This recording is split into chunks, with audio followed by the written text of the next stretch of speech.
Avant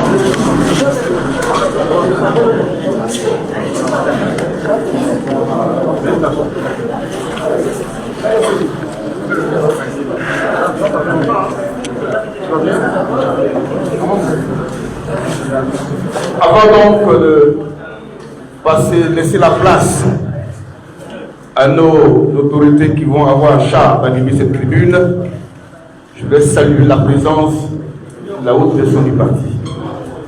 Je voudrais saluer la présence du président du CSP lui-même, le ministre Justin Katina Kone, qui est là, qui va animer tout à l'heure la tribune. Je veux saluer la présence du président du parti, le professeur Danon Djedje. Je vais saluer la présence également du LG, le professeur LG du parti, l'honorable DVTG, merci d'être là. Je voudrais saluer la présence du ministre Vincent Leroux du CSP. Je voudrais saluer à sa suite la présence de la VPE Agnès Monet, la présence du doyen VPE Laurent Outreau. Je veux saluer également la présence du VPE Koufi Dadier. À sa suite, c'est la présence du VPE Louis Camille et du VPE de Polo Dominique. Je veux saluer la présence de la camarade de l'école du parti, Matanti. Maman, merci d'être là. Je salue également la présence du VPE Boyu Arnaud. Je salue la présence du professeur Koutoufé, VPE à charge de la santé. Je salue la présence du LGA qu'on a navigué.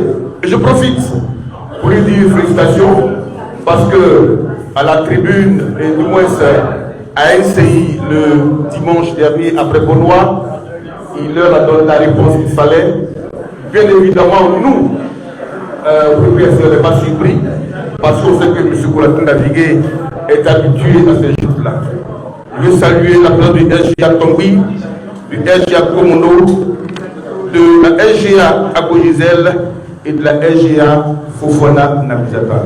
Quand je dis ça, je plante maintenant le décor. Aujourd'hui, vous êtes invités, amis de la presse, au 22e numéro de la tribune de PSC. Ce numéro portera sur les points suivants.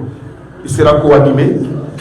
J'avais dit au passage, je le répète encore, je vous informe que notre tribune de PSCI a eu un clone. Je lui dis que nos amis d'en face ont compris que eux aussi, il a fallu une tribune. Mais on a beaucoup de mal à copier et bien copier le PACI. Ils l'ont appris à leur dépens parce qu'hier, quand on a écouté, c'était pathétique. Les points sont les suivants. En point 1, le VPE, le PEX, pardon, va débattre. Il va vous faire des commentaires du discours de son Excellence le président de l'Ambako à Bonois, la portée de son appel au rassemblement. En point 2, le ministre Kone Katina parlera de l'accusation du président burkinabé contre le gouvernement ivoirien. Et en point 3, toujours le ministre Kone Katina parlera des inquiétudes sur l'évolution de la liste électorale de 2015 à 2023. Monsieur le président du parti, professeur Danon Djedje, toute la place, la presse vous écoute, la Côte d'Ivoire vous écoute. Toute la place.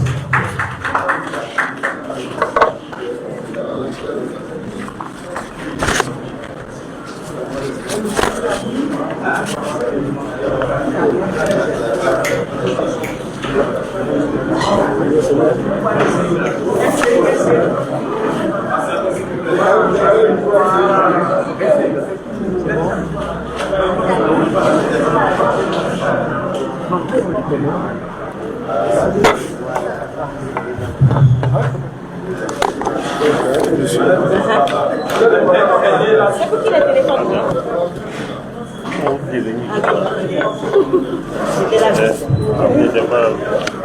Juste le temps de mettre un peu d'ordre sur les différentes caméras. Il y en a tellement qu'il n'y a plus de place sur le.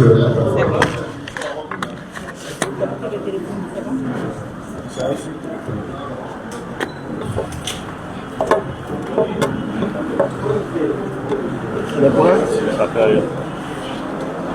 La cravate est bien mise. Ah, ça va, mais pas mal. Si ma cravate est tombée, c'est pas mal. Ainsi demain, le 28e numéro de la tribune PPACI. Camarades présidents et présidentes des instances du parti,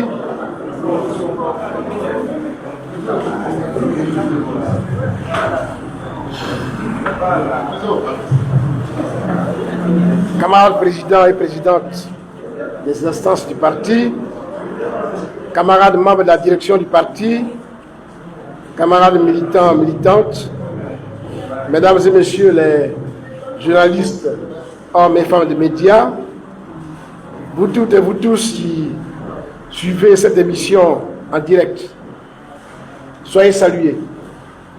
Et merci d'être là. Merci pour vos soutiens constants. Le thème de ce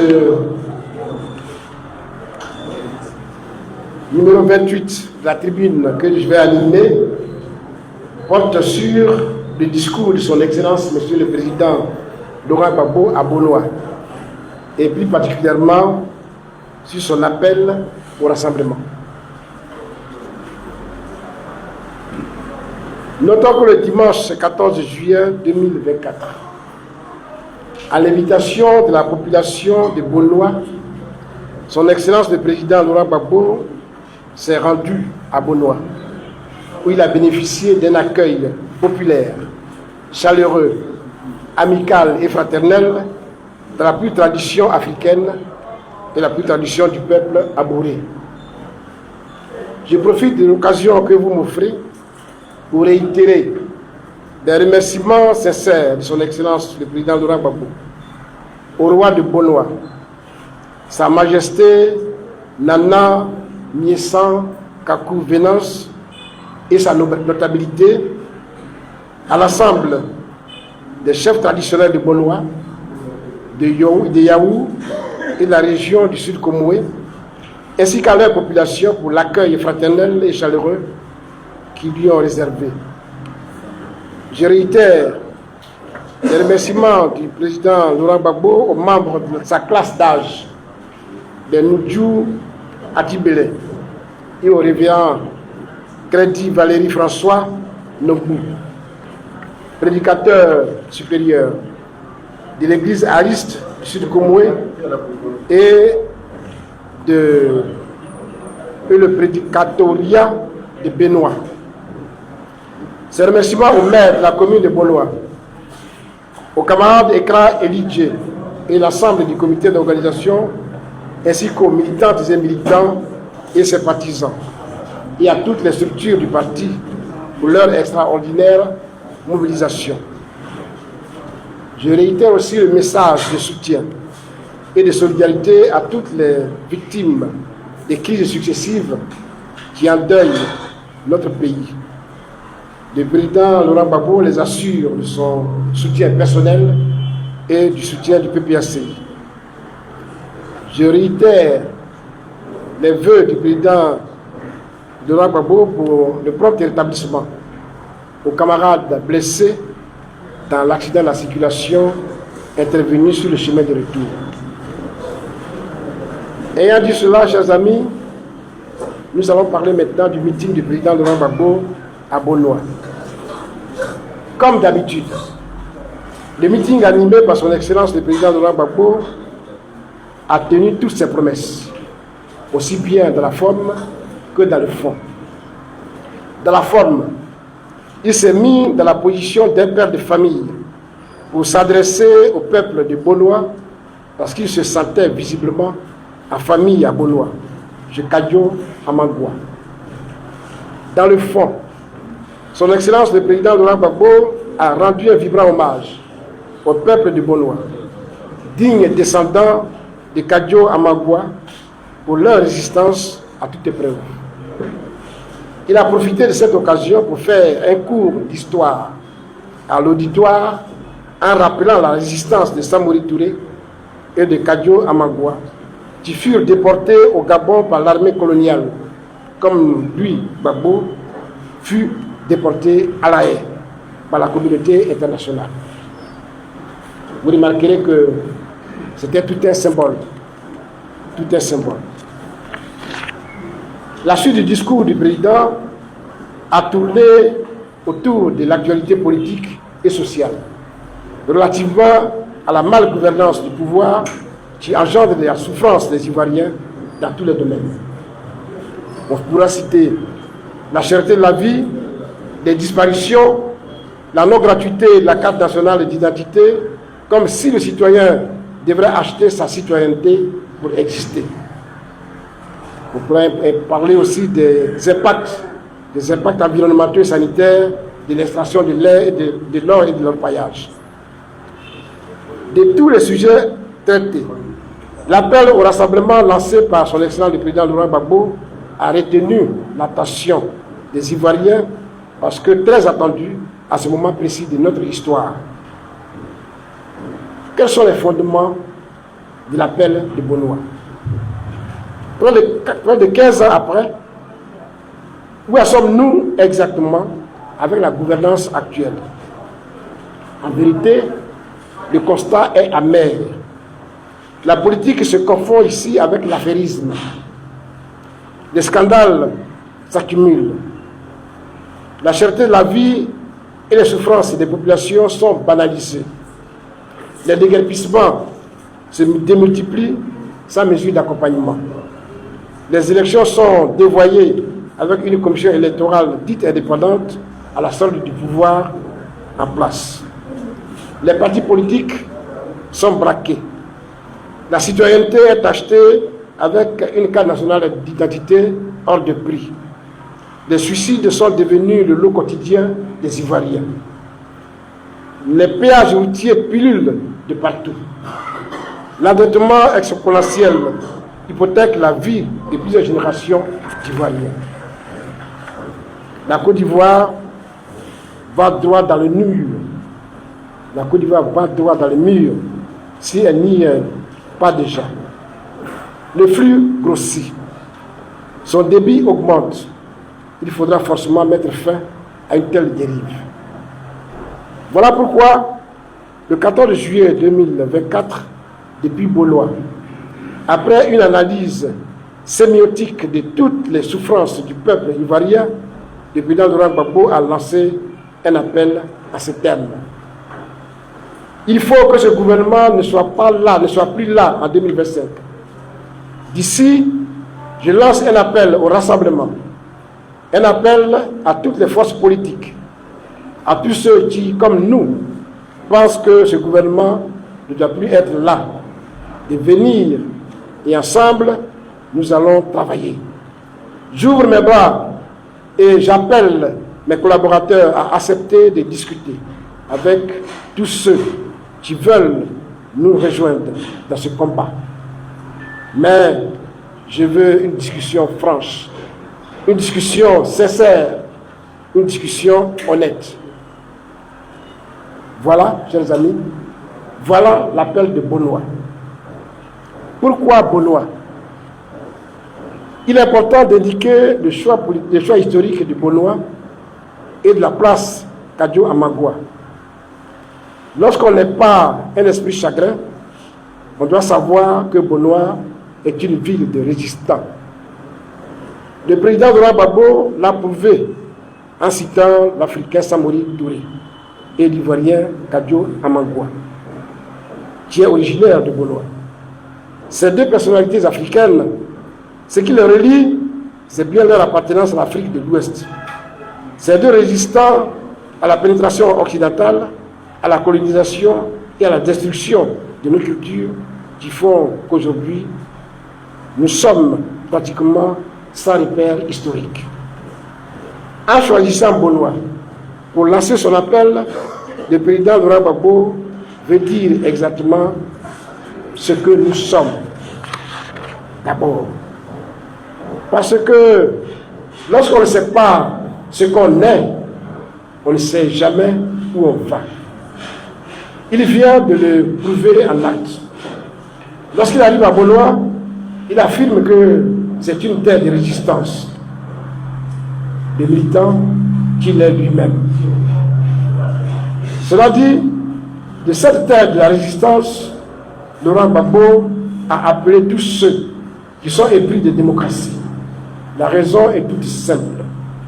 Lorsqu'on veut élargir sa base électorale, ce sont des principes, ce sont des opérateurs, ce sont des facteurs démocratiques qu'on met en avant pour accéder au pouvoir de manière convaincante, pour éviter de contraindre les populations comme cela a été le cas en 2011 avec le RHDP. En 2025, il faudra prendre le pouvoir de façon démocratique. C'est pourquoi il est important d'élargir sa base électorale. L'appel s'adresse à qui? Le président Laurent Gbagbo n'appelle pas la gauche seulement.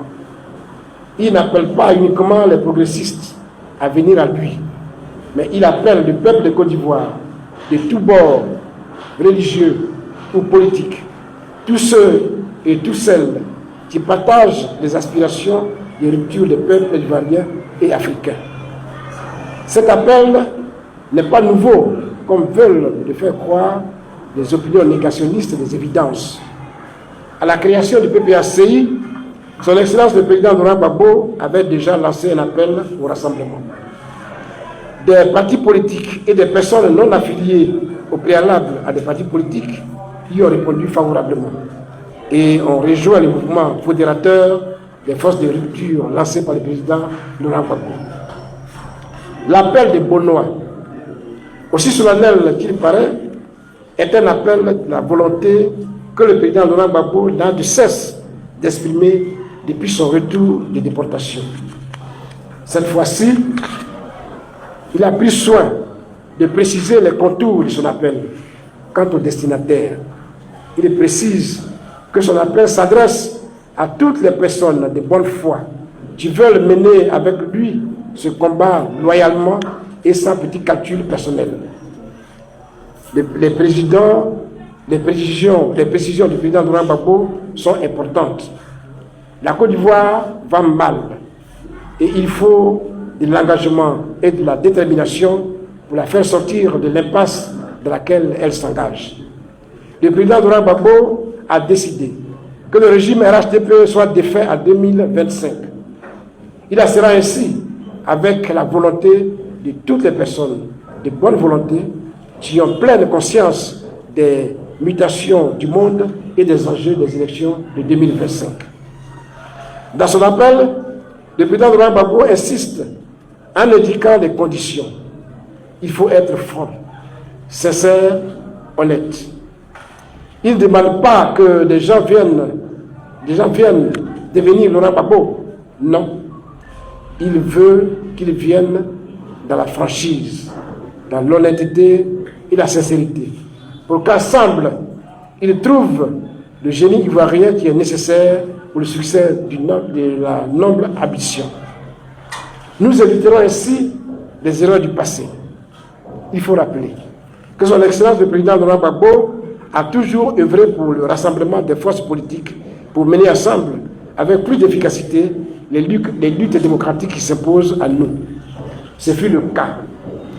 La gauche démocratique en 1990, le Front républicain en 1995, le rapprochement avec le PDC-RDA pour la réconciliation nationale en 2018, l'appel aux forces progressistes à l'occasion de la création du PACI en 2021.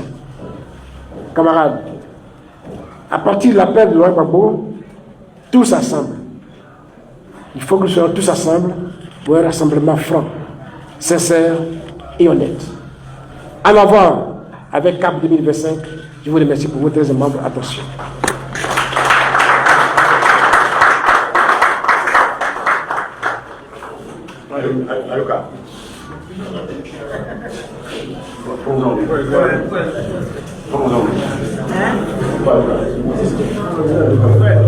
J'estime que je n'ai pas entendu d'oration assez nourrie.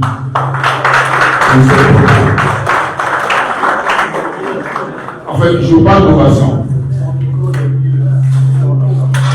Je donne ça. Ainsi donc, le président exécutif du parti, le président de l'ONG est intervenu sur le volet de ce qu'on pourrait appeler l'appel de Bonoa. Les propos sont suffisamment clairs et le président Gbagbo a dit qu'il veut un rassemblement, mais avec des gens qui sont francs et qui jouent juste. Je pense que le message a été compris par les uns et par les autres, et que bientôt on aura beaucoup de corps à nos portes pour nous rejoindre. Parce qu'en fait, finalement, ils n'ont pas le choix. Le point 2 sur lequel va maintenant intervenir le ministre du Sénat-Nakone est le suivant. Les accusations du président burkinabé contre le gouvernement ivoirien. C'est le point 2, c'est qu'elle va intervenir. Quand on a fait ce point, il va intervenir sur les inquiétudes de l'évolution de la liste électorale de 2015 à 2023. Monsieur le ministre, toute la place est à vous. Je vous laisse le micro parce que je pense que les meilleurs. On va le tenir, c'est pas qu'on va faire. C'est bon. Ok, on est parti. Merci beaucoup. À la suite donc du président exécutif, je voudrais à mon tour saluer la haute direction du parti, lui-même président exécutif, le secrétaire général, les vice-présidents, les secrétaires généraux adjoints et l'ensemble de toutes, je vois bien toutes les figures, les grandes figures de notre parti. Je voudrais également saluer la presse. Pour sa présence remarquée et leur réitérer nos remerciements, ceux du président Laurent Gbagbo, parce que grâce à eux, la tribune du PPACI est devenue un instrument majeur de communication en Côte d'Ivoire, au point où des personnes s'y essaient et après avoir contrôlé l'exclusivité des médias d'État, se donner une portion léonine au niveau des médias privés, ils descendent sur notre terrain, nous leur disons bonne arrivée. Au moins nous avons la certitude qu'ils vont quitter leurs habitudes, parce que jusque-là le débat politique chez eux est très violent. Or, une tribune, ce n'est pas fait de violence. Donc, au moins, notre tribune aura servi à quelque chose dans le sens de l'éducation de la vie politique dont les RHDP en avaient sérieusement besoin. Pour notre part, comme l'a dit tout à l'heure le PEX, la tribune va se bonifier. Elle va se bonifier. Ils nous suivent, nous allons accélérer, on verra s'ils sont capables de nous attraper dessus notre rythme. En tout cas, merci beaucoup. Merci d'avoir fait de cet instrument un acteur majeur de l'espace médiatique. Comme l'a dit tout à l'heure le maître de cérémonie, nous avons deux sujets. Et le premier concerne l'appel des accusations assez graves, même pas assez graves, même très graves, portées par le chef de l'État burkinabé contre le régime, contre notre gouvernement. Ce ne sont pas tellement les accusations qui sont graves, parce que de toute façon, elles sont graves, c'est vrai, mais c'est le mutisme, et je dirais même à la limite, le silence qu'observe ce gouvernement face à des accusations aussi graves. Que notre pays soit désigné comme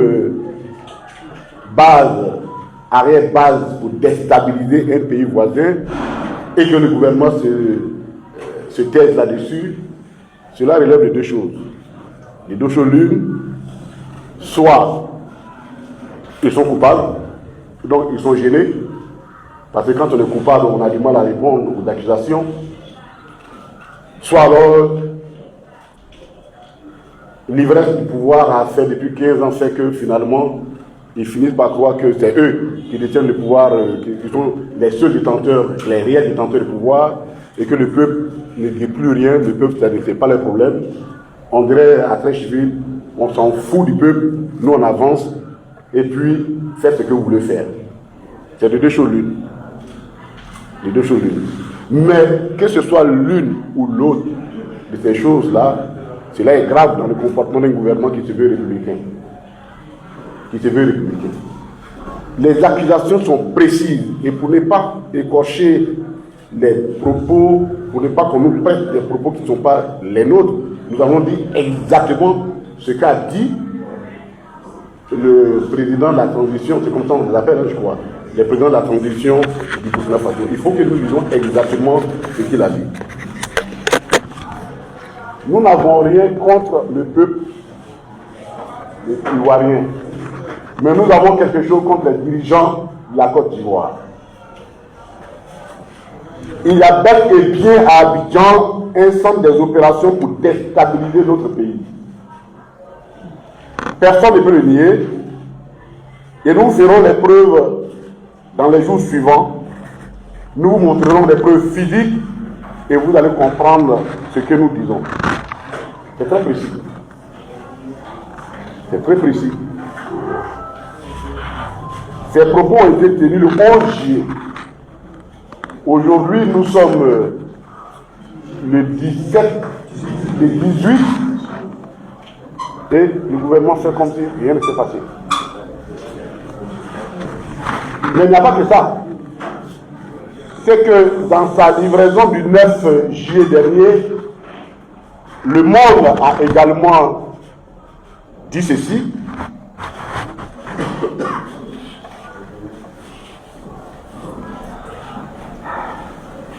Les États-Unis, chassés du Niger, les États-Unis redéploient leur dispositif militaire en Côte d'Ivoire. Ça, c'est le titre de l'article. Et voici ce qui est dit dedans.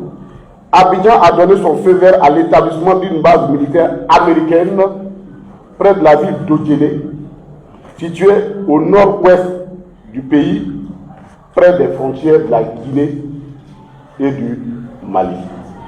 Voici l'article par Le Monde le 9 juillet 2024. Bon. Donc, les deux choses l'une également là-bas, soit le gouvernement viole la Constitution et les pouvoirs parce que le droit d'établissement d'une structure militaire relève donc d'une convention et cela relève donc de l'Assemblée nationale. Un traité, cela relève de la compétence de l'Assemblée nationale. Mais comme depuis 2010 dans ce pays, 2011, nous sommes dans une confusion qui est telle que nous demandons si nous sommes dans une république ou alors nous sommes dans une principauté. Ça, qu'on installe des bases, ou alors c'est des bases clandestines, encore ça c'est encore plus grave. Que les Américains viennent installer une base clandestine en Côte d'Ivoire, c'est encore plus grave. Ça veut dire que dans la réalité, nous ne sommes plus dans un pays. Donc ça aussi à ce niveau, l'une ou l'autre de ces options est dangereuse pour la Côte d'Ivoire. Et ça aussi, comme si rien n'était, le gouvernement n'a pas réagi. C'est plutôt l'AFCOM, le commandement américain, africain des forces américaines en Afrique, qui a essayé par un démenti à l'agence Europa Press, a essayé de dire, bon, non, on n'a pas encore une base, mais on a encore quelques troupes qui se promènent ici, mais les troupes ne se promènent pas comme ça dans mon pays. Les troupes d'un pays ne peuvent pas se promener sur un territoire d'un autre pays comme ça. C'est pas ici, c'est pas des vacances. C'est pas la Côte d'Ivoire n'est pas une plage. Et encore même quand on va à la plage, on ne va pas employer des fusils. Et donc, forcément, il y a un problème. Ça aussi, le gouvernement ne nous répond pas. Mais alors, on se pose la question, qu'est-ce qui peut justifier cette position? Il y a à peine 2 ans, si je me souviens, il y a eu la crise des soldats détenus au Mali. Il y a 2 ans. Où 46 de nos soldats, en tout cas réputés comme tels, ont été arrêtés jugés, condamnés à des peines très lourdes, allant jusqu'à la peine à perpétuité pour des faits de déstabilisation du Mali. On sait tout ce que cela a comporté, toutes les implications de cette affaire. Nous en sortons à peine, les blessures commencent à se fermer, l'OMI commence à oublier, et puis subitement, comme si la tranquillité avec nos voisins est un problème qui dérange les RHDP, ben voilà, on nous crée cette situation-là, et bon voilà, on nous dit qu'effectivement, non seulement on les accuse de faire déstabiliser les pays voisins, en plus d'abriter une base militaire clandestine. Parce que comme je dis, une base militaire, pour qu'elle soit installée, il faut l'accord de l'Assemblée nationale. Si ce n'est pas le cas, et qu'effectivement des militaires se promènent dans ce pays-là, il faut bien qu'on ait vu dans quel pays étranger, qu'on ait vu dans quel cadre ils se promènent ici, comme dans les reconnus, d'ailleurs, le porte-parole donc de l'AFCOM. Mais ça, pour nous qui observions, le PPACI qui observons la vie politique en Côte d'Ivoire, ça ne nous étonne pas. La nature profonde du RHDP, c'était un parti violent. La gouvernance du RHDP, c'était une gouvernance de belliciste. Il n'y a aucune raison. Il n'y a aucune raison qu'on ne puisse pas aborder ces questions pour rassurer les Ivoiriens là-dessus. Et donc cette façon de faire la diplomatie étrange, vraiment de façon verticale et violente, avec ce que nous avons, l'histoire diplomatique de la Côte d'Ivoire, fondée sur donc, la cohésion, fondée sur la paix et la solidarité avec les peuples. Mais on va plus loin. Lorsque vous écoutez bien le chef d'État burkinabé, il insinue de façon évidente dans ses propos que nous agissons, c'est-à-dire le gouvernement agit pour le compte de puissances étrangères. Ça, c'est encore une famille plus grande qu'on jette sur notre pays. C'est-à-dire quoi? Dans un contexte géostratégique qui est difficile, qui se redessine, la Côte d'Ivoire a décidé de s'aligner contre des puissances étrangères, avec des puissances étrangères, contre les peuples africains. Vous comprenez pourquoi nous, en tant que PPACI, parti panafricain, on ne peut pas se taire sur ça. Se taire, c'est nous rendre compris, c'est même renier notre identité. Sur ce plan, on a besoin que le gouvernement nous parle, qui rassure les Ivoiriens. Il ne peut pas se taire comme ça là-dessus. Il ne peut pas se taire là-dessus. Surtout que, de façon sous-jacente, il y a une question terroriste derrière. Ça, pour nous, cela est inacceptable qu'un gouvernement se comporte de cette façon. Vis-à-vis des intérêts de son peuple. Vis-à-vis de son peuple. C'est pourquoi le PPACI, d'ailleurs, ne comprend pas non plus le motif de la CEDEAO. Vous faites des démarches en direction de pays qui ont dit nous ne voulons plus la CEDEAO parce que vous vous comportez de sorte que nous ne nous sentons plus à l'aise dans cet espace. Ben, vous faites des diplomaties souterraines pour essayer de les raisonner et des envoyants de les raisonner. Et puis, au moment où on fait ça, on accuse un pays, et non les moindres, l'une des puissances de la sous-région, de vouloir déstabiliser. Et là, la CEDEAO, personne n'en parle. Mais finalement, dans cette affaire, est-ce que vraiment ceux qui font la démarche pour ramener nos frères qui tentent de quitter, qui quittent la CEDEAO, ils sont sérieux dans leur démarche? Parce qu'on ne peut pas faire cette démarche-là. On ne peut pas faire cette démarche. Chez nous, on dit tu ne peux pas mettre le pied sur une pièce de 100 francs. Et pour nous, on n'a qu'à chercher la pièce de 100 francs. Nous, on ne va pas la trouver. Parce que toi, ton pied est là-dessus. C'est pas acceptable ça. C'est pourquoi donc, après avoir analysé tout cela, le PPACI dénonce et juge inacceptable le silence que le gouvernement ivoirien observe sur les accusations très graves et qui portent d'ailleurs atteinte à l'intégrité, à l'honneur de notre pays. Il juge ce silence méprisant. C'est du mépris pour le peuple. C'est du mépris total pour le peuple.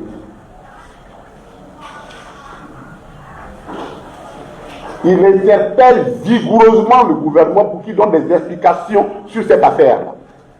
Elle est trop sérieuse pour que le gouvernement se taise là-dessus.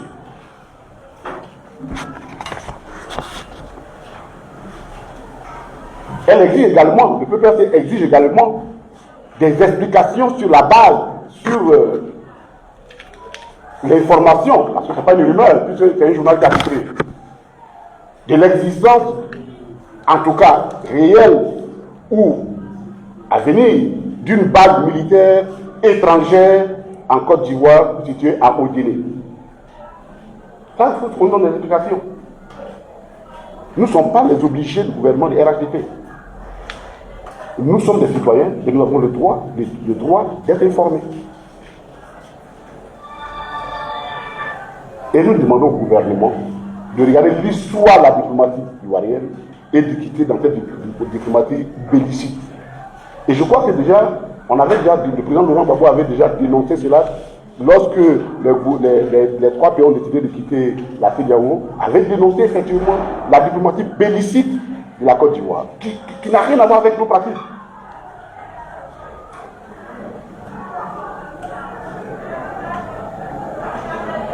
Et demande une enquête parlementaire. Nous allons certainement demander à nos députés que cette question-là, à la rentrée parlementaire, il faut qu'on la pose. Il faut une enquête parlementaire sur cette question-là. On ne peut pas s'asseoir comme ça, puis bon, les gens ils font comme si c'était dans leur cuisine une affaire d'État entre petits copains. Ça ne marche pas comme ça dans le pays. Donc, institutionnellement, en plus de ce que nous faisons au niveau médiatique, au niveau parti politique, dans les institutions de l'État, nous allons demander qu'effectivement, qu'il y ait une enquête parlementaire sur cette affaire-là, parce qu'elle est très sérieuse. Et puis, nous nous inquiétons également du silence de la CEDEAO, ce silence incompréhensible. Chers amis, voici sur ce premier point notre position. Ce sont des accusations graves, elles ne peuvent pas passer sous silence, et il faut bien que le peuple soit informé et qu'on comprenne tous les dessous de ces accusations.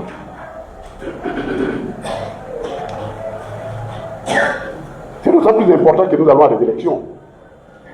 Dans 1 an et demi, nous allons à des élections. Il faut que nous allions à ces élections de façon sereine.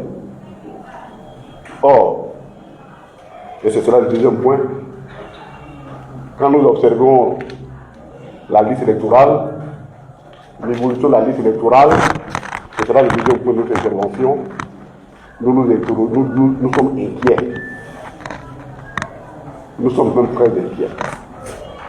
L'avantage des statistiques, c'est de restituer au moins les ordres de grandeur, mais au moins de diriger la compréhension des choses sur les ordres de grandeur. C'est l'avantage des statistiques. Et nous avons la liste électorale qui a été publiée, dont un ami nous a envoyé, de l'évolution de la liste électorale de 2015 à 2023. Apparemment, il y a des situations qui méritent quand même qu'on s'inquiète. Premièrement,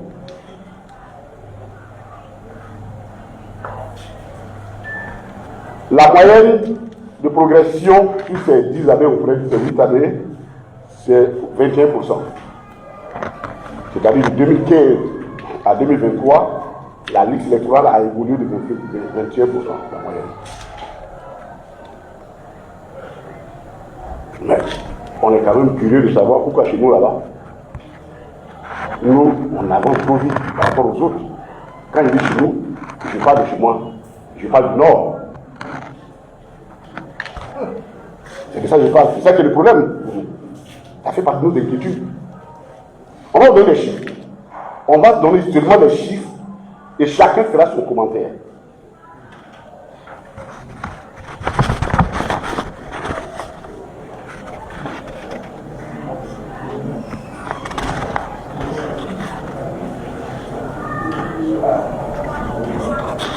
Alors, comme c'est des chiffres, je vais être précis.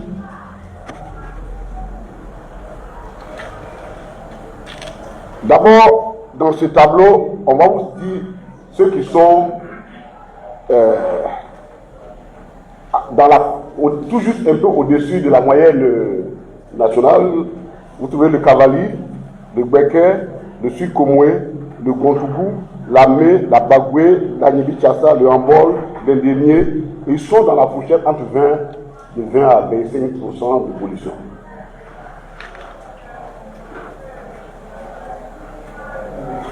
Mais ceux que j'ai cités, les meilleurs, ils sont à plus de 30%, 30 et 50% d'évolution. Les meilleurs de l'économie. Aussi paradoxal que cela se trouve, c'est là, on les trouve dans les bassines, dans le Folon, dans les Kabadougou, dans le Poro, dans le Béré, dans le Boukani, dans le Worodougou et dans le Tchologo. C'est-à-dire au-dessus du 7e parallèle de la Côte d'Ivoire. Chez nous. Chez nous. L'évolution de la population. Et ça, vous l'apprenez de façon globale. On va vous donner les chiffres détaillés.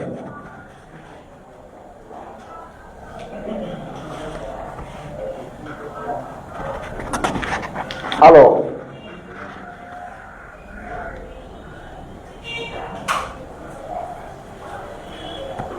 le Denguélé a connu une progression de 39,65%.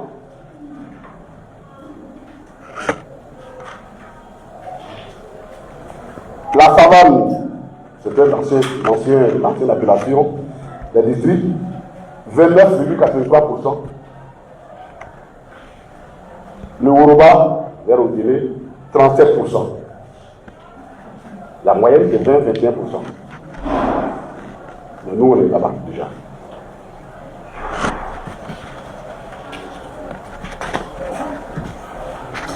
Mais ce qui est frappant, c'est que cette progression-là, quand vous la regardez de façon analytique, vous la regardez dans le détail, elle est vertigineuse à partir de 2018, en 2018-2020.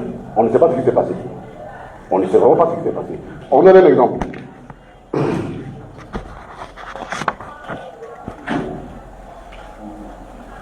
Le Béré. On a eu... Voilà. Entre 2015 et 2016, il y a seulement 2,6% de croissance de la population.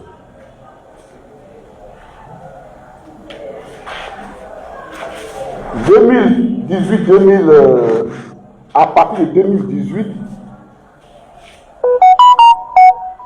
elle est passée à 15,5%. C'est-à-dire de 2018 à 2020, elle a pris de 15,8%. Là où de 2014, de 2015, elle avait fait 2,6%.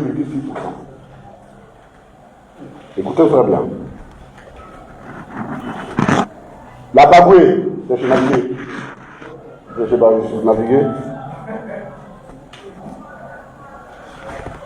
Qui part de 0,3% de 2015 à 2016, qui se maintient un peu à 3,7% en 2015 et 2018, et puis pouf, 2019-2020, elle augmente de 13,6%.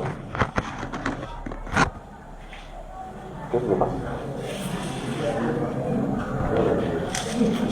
Le Tchologo, c'est, pour ceux qui ne connaissent pas le Tchologo, c'est le Ferké. Il n'y a pas de Ferké qu'on appelle le Tchologo. Qui part de 1,8% de 2015 à 2016, 3,5% 2015-2018, et puis pouf, 21,7% 2018-2020.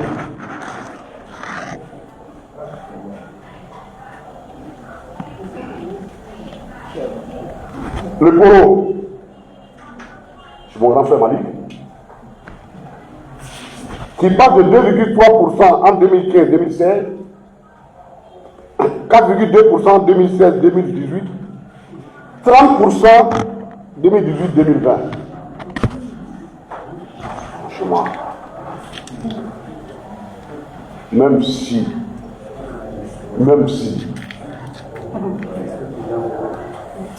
donc, voici des situations qui ne peuvent s'expliquer autrement que par une manipulation de la liste électorale. C'est quand même impensable que tout le reste du pays, la liste électorale évolue de façon assez, je dirais, bon, dans un rythme plus ou moins modéré. Et puis, voilà, chez nous,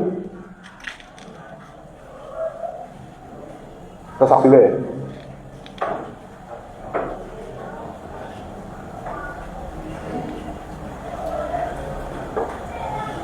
Chers amis, les 2018-2020, ça vous dit rien?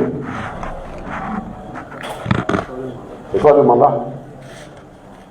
Comme on n'était pas sûr que les gens vont nous soutenir, on s'est créé un électorat fictif ailleurs. D'où la certitude contenue dans ces propos, c'est bouclé, c'est géré, c'est calé. Un coup KO. C'est ça. Et ça, c'est encore dans notre liste électorale. Qu'est-ce qui peut expliquer que nous sommes si prolixes là-bas?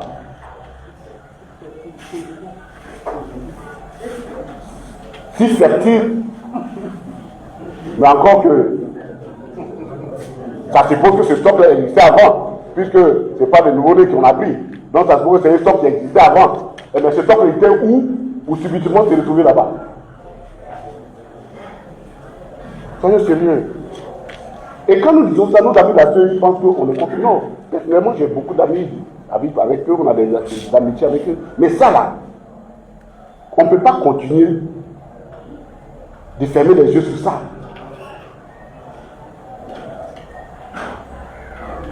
On ne peut pas continuer. Ce ne sont pas nos chiffres, ce sont leurs chiffres à eux.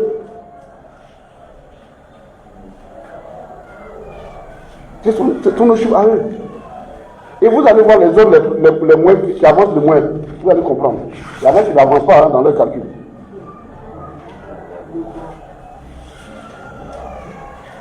Voilà. San Pedro, ça n'avance pas beaucoup. Il ne faut pas beaucoup d'enfants là-bas.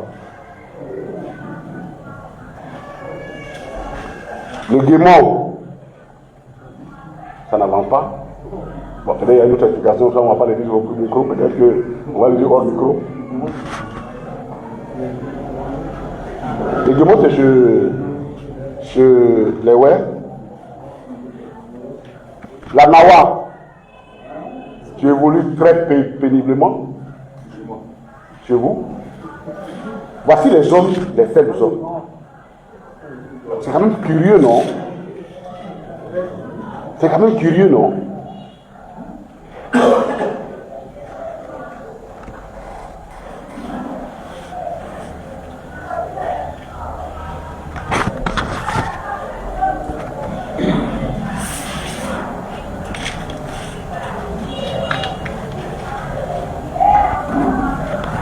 Toutes ces bizarreries là, qui s'ajoutent à certaines autres, nous donnent raison quand nous disons qu'il faut revoir la liste électorale.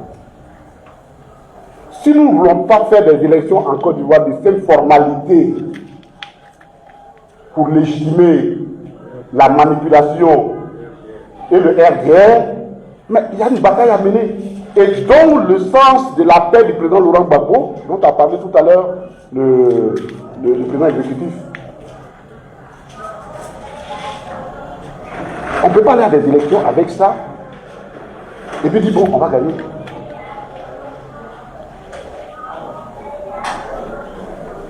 On ne peut pas, enfin le PPA ne peut pas, nous l'avons déjà dit avec CEF pendant des élections. En plus de tout ce que nous avons vu là-bas, les mamans avec 800 enfants, les pères avec 500 enfants, des personnes qui n'ont ni papa ni maman et qui sont sur notre liste électorale, des centenaires, même des bicentenaires, parce que 1800 c'est déjà des bicentenaires, qui sont sur notre liste. Quand on a juste là, c'est pourquoi pour nous il est important que les Ivoiriens comprennent. Tous les problèmes qui naissent en Afrique naissent autour des questions de élections. Et je serais lâche que nous seulement les sur ça. À la limite, nous serons complices si nous fermons les yeux. C'est pourquoi le PPACI demande la réforme de la liste électorale. Ce ne sont pas des caprices. C'est parce que notre demande, notre requête repose sur une analyse factuelle de la liste électorale. J'ai écrit quelque part mon ami, cher ami, qui vient dire, le président de la CENI, oui, il est mort, sur la liste, il ne vote pas. Mais écoutez, on vous dit, la loi a donné des consignes pour la liste. Mais pourquoi on ne met pas les bébés dessus? Laissez les bébés, dès que tu viens, on te met sur la liste électorale, que les bébés ne votent pas. On vous dit, voici des conditions pour que vous figuriez sur la liste électorale. En tout cas, dans ces conditions que moi j'ai lues, quand tu es mort, tu n'es pas là-dessus. Ils y sont là-dessus. Dis oui, je prends acte, ce sont des faiblesses, on va corriger. Mais on va dire non, non, ce n'est pas un problème parce qu'ils ne votent pas. Mais dans ce cas, mettez tout le monde.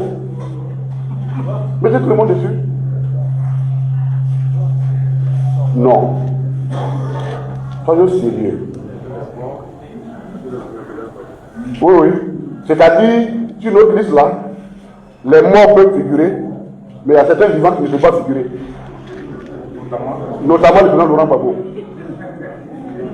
Les morts, il n'y a pas de problème pour les morts. Mais les vivants là, ils n'ont pas les places sur la liste électorale. À un moment donné, il faut qu'on arrête ça. À un moment donné, il faut qu'on arrête ça. Et il faut que les Ivoiriens comprennent le sens de l'appel comme l'a bien expliqué le pays. Il nous faut sauver ce pays-là. Un pouvoir, ça passe. Mais les blessures d'une société sont difficiles à cicatriser quand elles sont plus payantes. Et sur ça, je pense qu'il doit y avoir une solidarité dans l'action politique autour de ces questions-là. Le PPACI demande cette solidarité. Nous n'avons pas l'air des élections comme ça, comme si, les moutons parmi nous sont là, on va suivre et puis rien ne se fera. On ne va pas légitimer l'inacceptable. Chers amis, voici les 2 points qui doivent être essentiels. Les accusations du Burkina Faso qui méritent des explications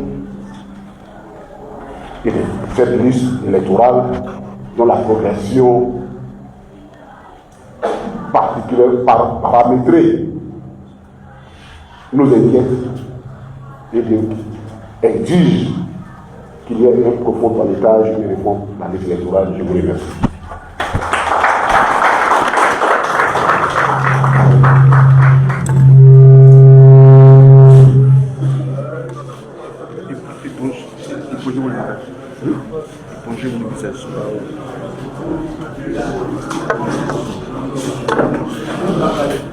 On n'est pas content du ministre Kone Katina?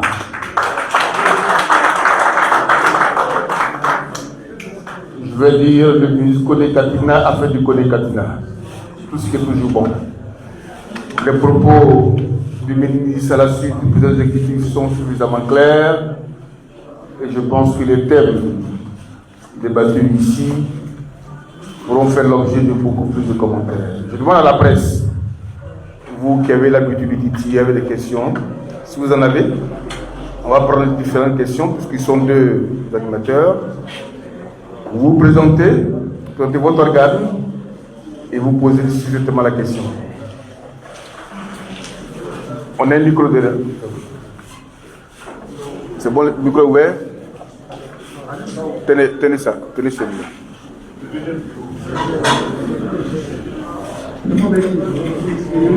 Amis de la presse, je vous prie de préciser la personnalité à laquelle est adressée la question, s'il vous plaît.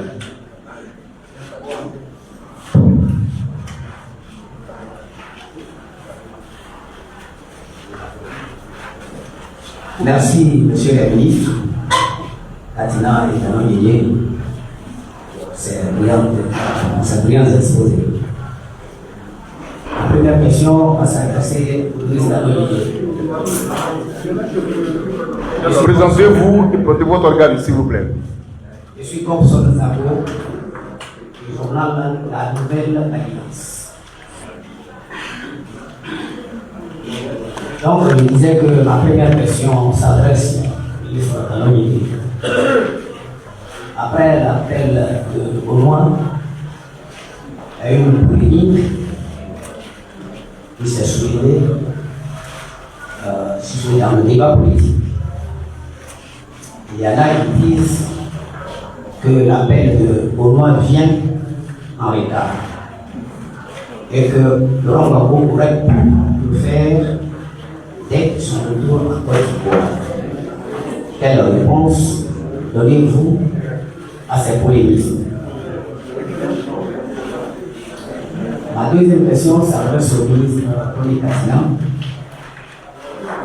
Il vient de nous faire le point sur la liste électorale. Et tout le monde l'a bien suivi. Hier, en écoutant Mamadou Touré sur ma question, il a dit que Laurent Gbagbo, en son temps, s'était taillé une liste électorale sur mesure, une liste électorale en sa faveur. Il avait aussi fait un découpage électoral en sa faveur. Quelle réponse à cette accusation ou à ces accusations? Merci. Comme on va faire pour parler, je crois qu'il faut les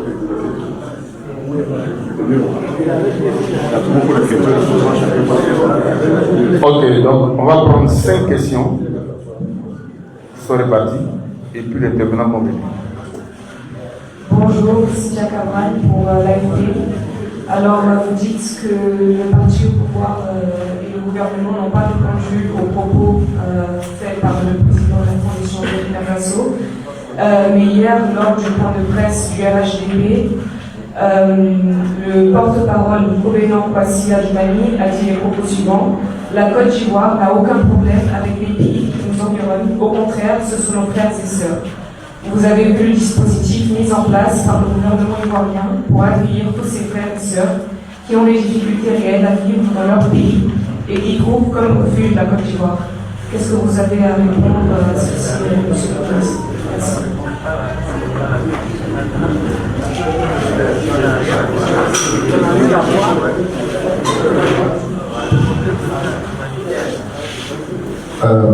Bonjour au président et puis au ministre Katina.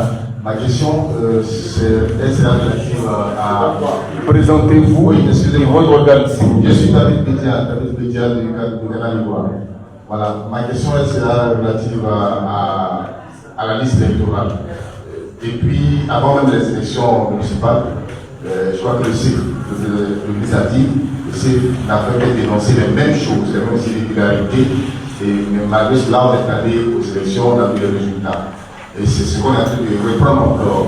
Est-ce qu'on va rester dans les dénonciations et si ça ne passe pas, qu'est-ce qu'on fait? On va aux élections présidentielles comme ça? C'est la question. Merci.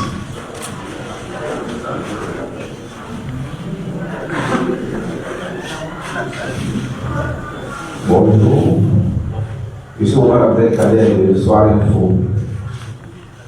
Je reviens sur le cas du président Laurent Gbagbo. Qu'envisagez-vous exactement pour son inscription sur la liste électorale? Monsieur le président du parti, quand je vais parler du discours du président à Benoît, je vais revenir sur un détail, parce que nous, on n'a pas tout suivi. Je n'ai pas vu la participation au meeting. Quand on était exactement.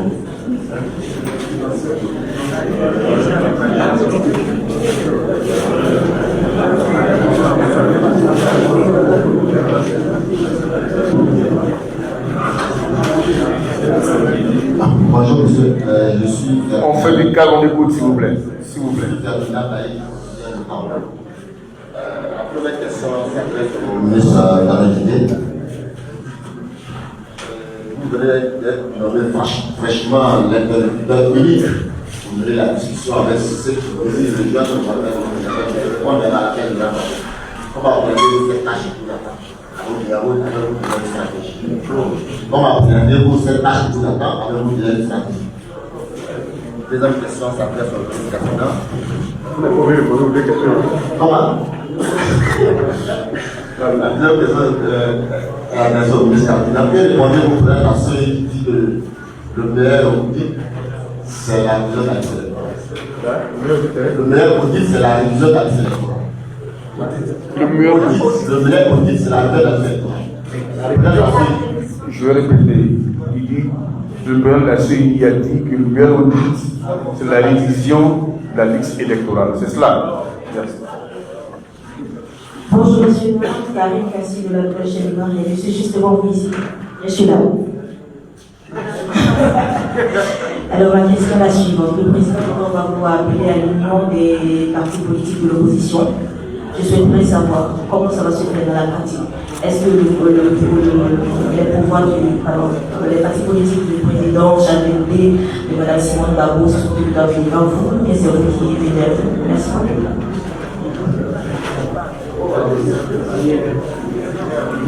Bon, je pense qu'on va arrêter les questions pour l'instant et on passe aux réponses. On va commencer par le président exécutif, le professeur Damon Djeki.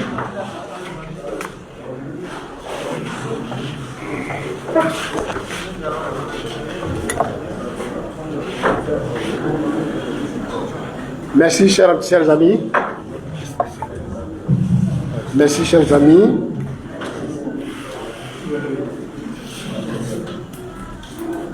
Babson de Nouvelle Alliance, c'est bien ça.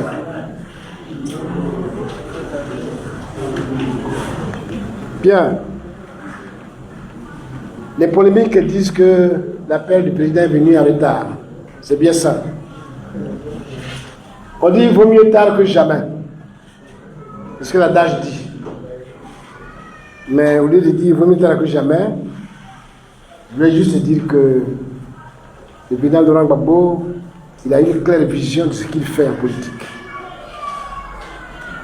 Et si vous lisez bien le signe des temps, il a toujours été l'homme de son temps. Je l'ai dit à certaines occasions. C'est-à-dire, il ne fait rien au hasard. C'est un historien, il tient compte de l'histoire dans toutes ses actions politiques. Qui a dit que l'appel vient tard, ou bien l'appel est tardif? Qui l'a dit? J'ai évoqué dans mon exposé liminaire que le président Gbagbo a toujours été là où le pays l'appelait pour avancer. Il a été toujours l'homme qui lance des appels quand il faut dans l'intérieur du pays. Vous vous souvenez très bien que lorsque le président Houphouët-Boigny est décédé et que son propre camp menait des tours de sorcellerie, de sorciers autour de sa dépouille, le président Gbagbo a été le premier à lancer l'appel à la sérénité et au calme. Pour dire, un barbare s'est couché, attirons-le dignement et nous reprendrons notre bataille politique. C'est le président Gbagbo qui l'avait dit. Il a toujours été comme ça. Et je l'ai dit aussi dans mon exposé que plusieurs fois, il a lancé l'appel. Mais par rapport à ce que vous dites, et comme c'est l'actualité, je veux dire que le président Gbagbo était déjà en prison à La Haye quand il a lancé l'appel à la réconciliation nationale en Côte d'Ivoire. Vous n'avez peut-être pas bien lu ou écouté ce que j'ai dit, mais c'est à partir de cet instant-là que nous autres, Front Populaire d'avant, PPACI aujourd'hui, nous sommes rapprochés du PDCRDA. Et nous avons conclu ce que vous avez appelé, peut-être par déformation, alliance, qui n'était pas en réalité l'alliance, c'était un rapprochement, mais c'était pour faire la réconciliation. Il était déjà en prison. Et quand il est venu, on a poursuivi la mission. Mais le président Laurent Gbagbo est arrivé en Côte d'Ivoire le 17 juin 2021, si j'ai bonne mémoire. C'est bien ça. Juin 17 juin 2021. 3 mois plus tard, mais je vais dire même après, avant c'est 3 mois, mais 3 mois plus tard, il a créé un parti politique qu'on appelait PPAC. Avant ça, il a lancé l'appel à toute la Côte d'Ivoire, à tous les Ivoiriens, pour venir à lui, pour créer un nouvel appareil de lutte. C'est le président Gbagbo. Ce n'était pas encore le 21 octobre, c'était avant. À un comité central, j'oublie exactement la date, qui a eu lieu à Trashville, pour parler de la culture. 9 août, merci beaucoup. Donc voilà l'homme. À chaque fois que les problèmes se posent à la Côte d'Ivoire, il prend des décisions et il fait appel au rassemblement. Il n'agit jamais seul. Donc si les gens disent que ça vient tard, c'est qu'ils ne connaissent pas l'histoire politique de la Côte d'Ivoire. Mais je vais constater ça, c'est leur opinion. Et je vais dire, moi, que le président Laurent Gbagbo, depuis la haie, où il était en prison, déporté, après sa déportation, quand il est revenu, il a été le premier à lancer l'appel aux Ivoiriens. Alors s'ils n'ont pas répondu à ce moment-là, c'est un problème. Mais j'avais dit à l'époque, parce que j'ai eu la chance de présider le congrès constitutif. C'est bien ça. Voilà, donc rapport, par exemple, merci beaucoup. Ce retard-là, c'est par rapport à quoi? Ce retard, c'est par rapport à quoi? C'est la question que j'aurais pu me poser au début. Je ne l'ai pas posé, mais je reviens là-dessus maintenant, sur le conseil de mes amis, par rapport à quoi? Donc il faut être honnête, et c'est pour cela qu'on dit aujourd'hui, il ouvre les bras, mais il faut venir de façon honnête, de façon franche, de façon sincère. Il y a beaucoup qui diront tout ce qu'ils ont à dire. Hein. Donc, cher ami, il n'est pas tard. Gbagbo a lancé son appel quand il fallait le lancer. C'est maintenant qu'il fallait lancer cet appel, et c'est là qu'il a lancé à Bonoa. Et j'ai dit pourquoi à Bonoa. Donc on peut s'en tenir à ça. L'objectif principal, c'est que nous avons en face de nous un groupe de personnes, un groupe d'amis, un groupe de familles qui gèrent notre pays de façon clanique. Et j'ai évoqué la litanie de tout ce que nous voyons comme tard vis-à-vis de cette malgouvernance. Par rapport à ça, il faut que les Ivoiriens se mettent ensemble pour booster, hors d'état de nuire, ces gouvernants actuels. Donc la mission principale de l'appel de Laurent Gbagbo, c'est de dire, mettons-nous ensemble pour dégager ce pouvoir-là, de façon démocratique. Il faut qu'on soit clair, de façon démocratique. Et comme en démocratie, il faut se compter, il veut compter sur les Ivoiriens qui pensent comme lui. Maintenant, si tu arrives, que tu ne passes pas comme lui, on le saura. Mais ce n'est pas la peine de venir. Ce n'est pas la peine de venir si tu ne passes pas comme lui. Si tu n'as pas le même objectif que lui, ce n'est pas la peine. Et c'est pour ça que je vais répondre à la question de mon ami, la dernière question de le temps, qui me dit qu'on m'a confié une mission. Je voudrais à ce titre-là dire que je suis très honoré. Et je remercie sincèrement le président Laurent Gbagbo de me faire confiance. C'est un honneur pour moi et je vais essayer de mériter cette confiance. C'est une mission qui me vient de m'être confiée il n'y a que 2 jours. Donc laissez-moi le temps de m'organiser. Laissez-moi le temps de m'organiser et après on se reverra. Mais déjà, je dis grandement merci au président Laurent Gbagbo et avec le soutien des camarades et de tous les Ivoiriens, nous verrons ce que nous avons à faire. Le deuxième intervenant qui me concerne, c'est, bon ça c'est, quand tu n'en connais, la libation. Ça c'est mon ami de Soir Info. J'ai parlé du discours du président Laurent Gbagbo, il a parlé de libation. Je ne vois pas tellement la liaison entre discours et libation, mais chose. Ça dit que les gens prennent dans ce pays la libation comme quelque chose comme ça de banal. On fait les libations pour les libations et quand on veut te faire plaisir, on fait les libations. Mais dans notre tradition, les libations se font toujours le matin. Et à jeun en plus. Si par modernisation, bien par modernisme, on a déplacé ça vers 10 heures, on considère que c'est encore le matin. Nous sommes arrivés à Bonoa il était 16h, 16h30, même 17h. C'est là que vous vouliez qu'on fasse la libation. J'ai dit qu'on a été accueillis dans la ferveur de l'authenticité africaine, pour ne pas dire d'Azabouré. Donc les Akans, ils ont leur façon de faire. Le moment n'était pas choisi, à ce temps précis-là, pour faire une libation. Ils n'ont donc pas fait la libation. Mais qu'est-ce que la libation vient faire dans notre affaire politique? Qu'est-ce que la libation vient faire dans notre affaire politique? Je ne comprends pas. On met aujourd'hui la libation dans notre affaire politique pour dire, bon, si on a fait la libation, tu es populaire, mais si on a fait la libation, tu vas être élu. Je ne comprends pas. La libation, qu'est-ce que ça vient chercher dans notre affaire? Et les gens font leur chou gras. Je suis vraiment déçu des Ivoiriens. Et je suis déçu des journalistes qui se pressent à ce jeu. C'est vrai, c'est les adversaires, ils peuvent toujours dire ce qu'ils veulent, mais c'est pitoyable. C'est pitoyable. Laissons les Abourés là où ils sont. Le président Laurent Gbagbo les a remerciés et j'ai réitéré ces remerciements au nom du président Laurent Gbagbo. Ils nous ont accueillis dans une chaleur incroyable. Ils étaient tout heureux. Et nous sommes allés à la cour royale. Et tout s'est passé à la cour royale. La libation dont il parle, évidemment, les journalistes n'étaient pas dans la maison du roi, donc il n'a peut-être pas vu. Mais notre libation, ce que je fais avec libation, c'est de ça qu'il s'agit. Nous avons eu des paroles de bénédiction sur le roi. Ça me suffit. Et ça suffit à Gbagbo. Et il y a eu des bénédictions, des Abourés sur la place publique, la place Amadoua. Ça me suffit, ça suffit à Laurent Gbagbo. Le reste là, faites ça ce que vous voulez. Mais ça n'a rien à voir avec notre marche politique. Chers amis. Bien.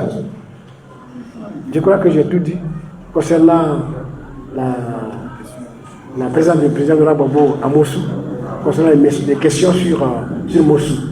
Mais retenons que pour le rassemblement, l'appel au rassemblement, le président Laurent Gbagbo vise les élections de 2025.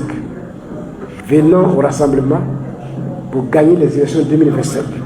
Ceux qui veulent venir pour gagner avec moi les élections de 2025 sont les bienvenus. Ceux qui veulent venir pour qu'on ne gagne pas les élections de 2025, en tout cas, ils n'ont qu'à aller où ils étaient. Ce n'est pas la peine qui vient nous embrouiller. C'est pas la peine qui vient nous embrouiller. C'est ça que nous avons appelé des discussions sincères, franches et honnêtes. C'est tout. Donc là où on m'a mis, je vais veiller à ça. Si je regarde ton visage, que ça ne va pas dans ce sens-là, je dirais. C'est tout. Oui, merci. Je parle comme un peu, comme à jamais, comme au village. Mais c'est ta démarche. C'est ta démarche. La façon dont tu marches là. Si je vois que c'est tordu, ce n'est pas pour nous. Il faut que les choses soient claires. Alors, où on met Simone Gbagbo et Blé Goudé dans cet appel, comme vous le dites. Simone Gbagbo et Blé Goudé sont des leaders de partis politiques. On fait appel aux partis politiques, on fait appel aux progressistes, on fait appel à la gauche de façon générale, mais à tous les Ivoiriens. L'appel s'adresse aussi à eux. S'ils estiment le besoin de venir à nous pour qu'on discute, ils sont les bienvenus. Il n'y a rien d'autre à dire. Chers amis, je vous remercie.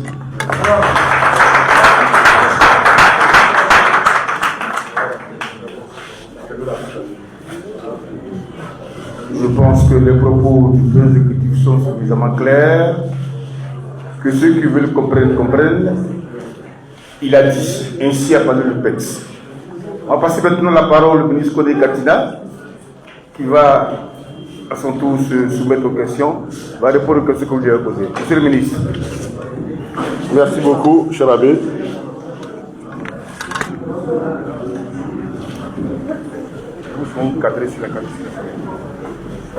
Le président Laurent Gbagbo, selon le ministre Mamadou Touré, fait comme a rapporté, dit qu'il s'était octroyé lui aussi un découpage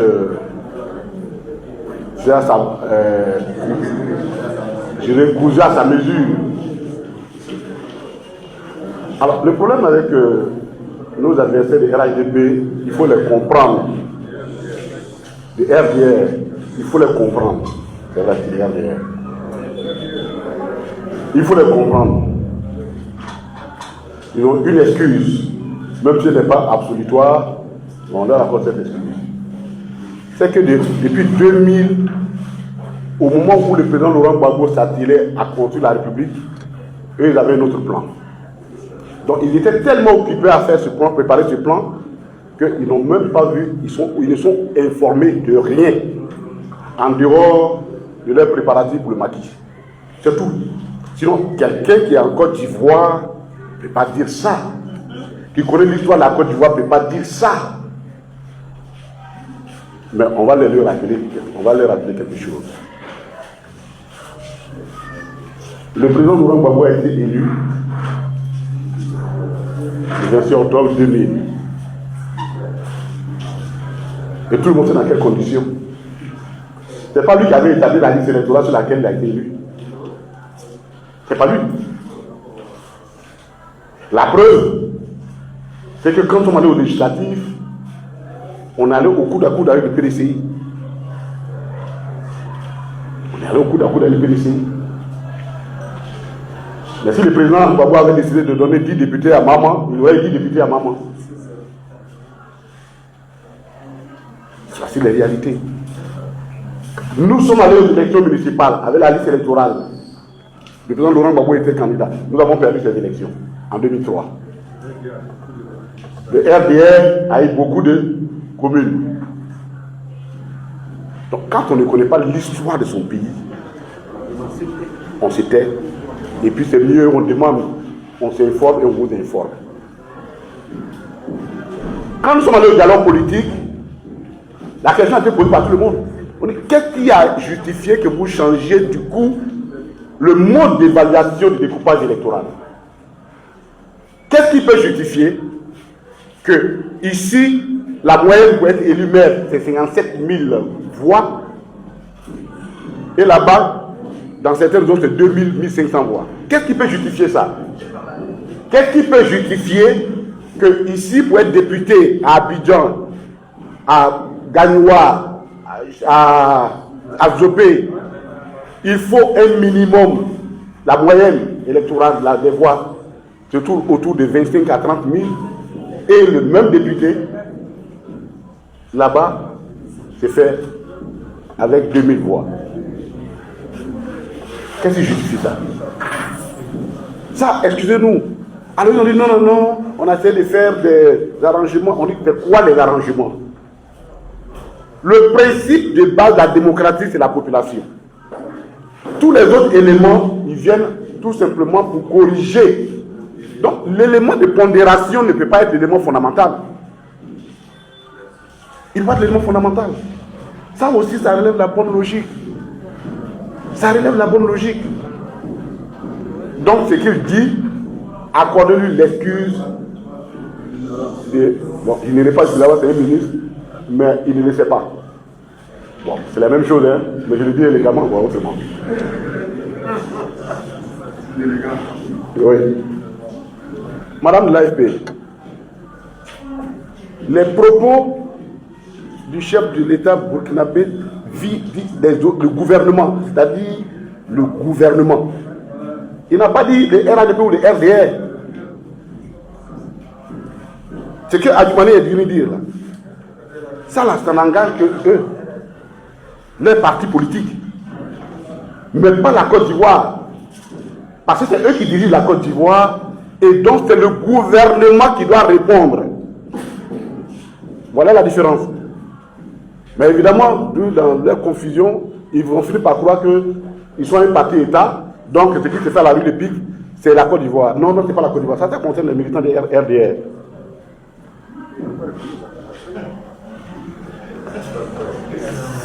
Si ça ne passe pas, la liste électorale, nous la dénoncions. Chers amis, la politique, c'est un rapport de force.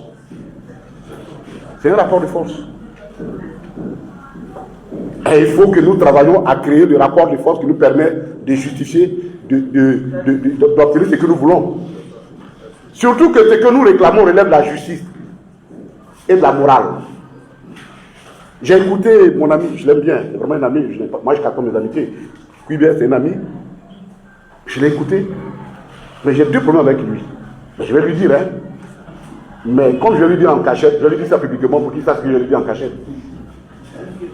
Il y a deux problèmes avec lui. Il dit, à moi, c'est le gouvernement qui a signé ces accords avec pour la Cour africaine des droits de l'homme. Écoutez, moi, c'est vrai, je reconnais, pour une fois, il reconnaît que cette décision s'impose à la Côte d'Ivoire parce que ça relève d'un traité donc, qui est supérieur donc, en termes de normes à toutes nos décisions internes. Et donc, il attend que le gouvernement lui dise ce qu'il a lieu de faire. Vous êtes commission indépendante ou vous êtes des comités d'État? Voilà le problème. Pourquoi, pour la révision de la liste électorale, la CEI écrit au ministère de l'Intérieur, vous dites, donnez-moi la liste des gens qui sont morts, c'est la procédure. Hein. Ils écrivent au ministère de la Justice pour dire, donnez-moi les condamnés, ainsi de suite. Et puis ça arrive là. Et il n'a qu'à écrire à tout le monde. Est-ce qu'il a écrit au ministère des Affaires étrangères pour dire quelle est la situation du président Laurent Gbagbo? Est-ce qu'il a consulté la CEI puisqu'il reconnaît que la Cour fait partie intégrante des structures internes? Est-ce qu'il a écrit à la Cour? Et c'est ce que nous dénonçons. Rappelez-vous qu'en parlant des élections municipales, parce que n'oublions pas ça, la CEI a fait sortir un communiqué pour la distribution des communes, le découpage des communes. L'heure qui a suivi, un gouvernement est venu sortir pour dire qu'ils ne sont pas d'accord. Mais ça, c'est pas une sérieux. Donc, on n'a qu'à retirer au ministère de l'Intérieur, c'est fini. Le deuxième problème que j'ai avec mon ami Cuibert, c'est que mais il n'est pas propriétaire de la liste électorale. Toi, tu es arbitre. Des personnes disent, des compétiteurs disent, cette liste, on a un problème. Et toi, tu dis, non, non, non, elle est bonne. Mais toi, ton rôle, elle est quoi? Tu n'es pas compétiteur. On te dit, la liste n'est pas bonne. Et qu'on veut une réforme, il faut une audit. Tu dis, non, non, non, que la révision, c'est suffisant. Mais ça, c'est une opinion personnelle. On ne peut pas être arbitre et avancer ses opinions personnelles.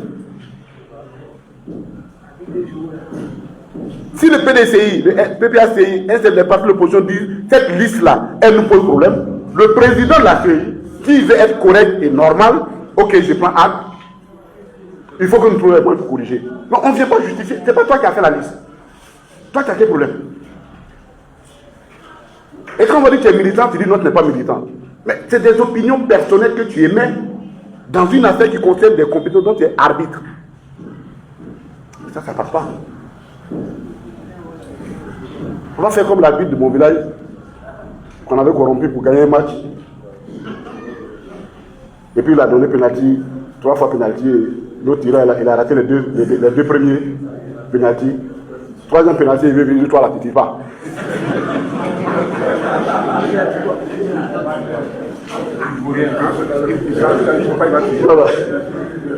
C'est le seul joueur. Tu là-bas, il ne faut pas tirer. C'est dans ça que nous sommes. C'est dans ça que nous sommes. Donc, ça rejoint le problème de la liste électorale. Il y a des opinions qui sont de nature à effaroucher. Et quand elles viennent de la CEI, elles ne rassurent pas. C'est ce que nous disons toujours à nos amis de la CEI. Nous ne sommes pas contre eux. Nous ne les accusons pas de quoi que ce soit, mais c'est leur réaction et leur fait au quotidien qui justifient notre position, ou du moins nos suspicions vis-à-vis d'eux.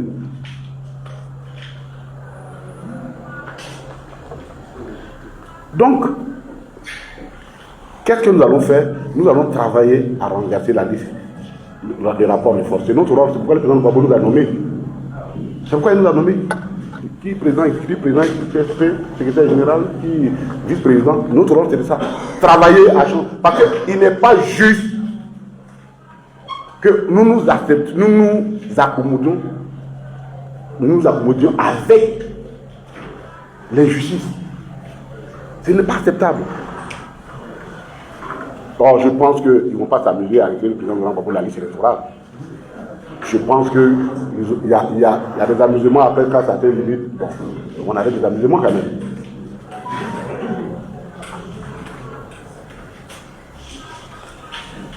Et donc, je voulais vous répondre à la fois à la question de la liste électorale, qu'est-ce que nous faisons, et puis, si le président Laurent Gbagbo n'est pas sur la liste électorale, qu'est-ce que nous faisons, et également sur la question de l'audit.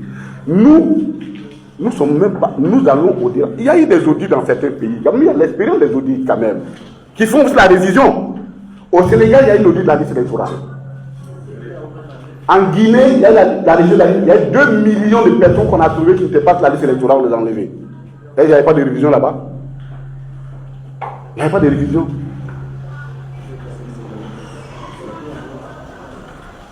Non. Soyons sérieux.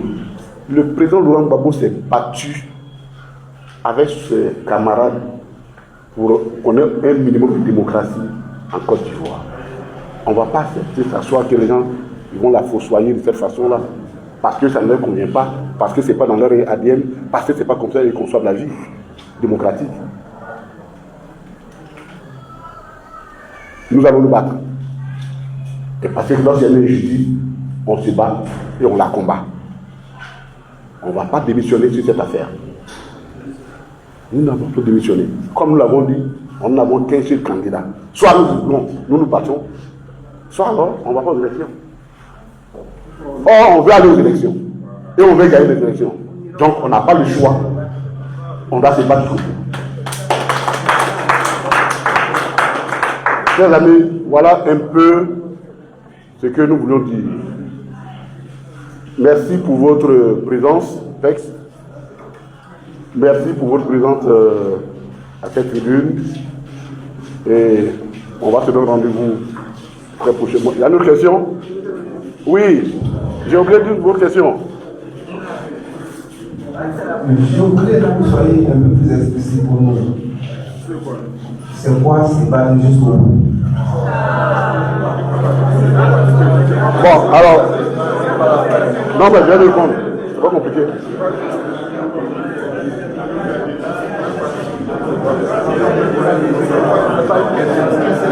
Nous allons faire en sorte et nous allons imposer, nous allons faire en sorte que le nom du président Laurent Gbagbo soit sur la liste électorale. Ça, c'est suffisant. C'est l'objectif que nous visons et le reste, les modalités, ça nous appartient. Merci beaucoup.